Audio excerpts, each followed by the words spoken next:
বাংলাদেশের অর্থনীতির আকার বড় হলেও সে অনুপাতে বাড়ছে না বিদেশি বিনিয়োগ। করোনার অভিঘাত কাটিয়ে উঠলেও জ্বালানি সংকট, আমলাতান্ত্রিক জটিলতা, অনিয়ম, দুর্নীতিসহ হালে যোগ হওয়া রাজনৈতিক অস্থিরতায় কমছে এই বিনিয়োগ।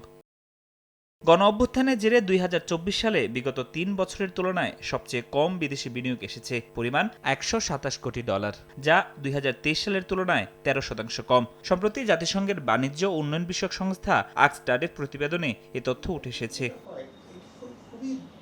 বিনিয়োগ কমাকে আশঙ্কাজনক উল্লেখ করে বাংলাদেশে বহুজাতিক প্রতিষ্ঠানসমূহের শীর্ষ সংগঠন ফিকি বলছে, বিশ্বাসযোগ্যতা, বিনিয়োগ নীতিমালার অস্থিতিশীলতা ও সক্ষমতার অভাব এর পেছনে দায়ী। কমাটা আশঙ্কাজনক, এমনিতেই কম, তার উপর আবার কমছে। আপনি দেখবেন যে আমরা হয়তো কখনো বলেছি যে আমি এই জায়গায় এই ট্যাক্স রিবেট দিব, আবার সেটা দেইনি।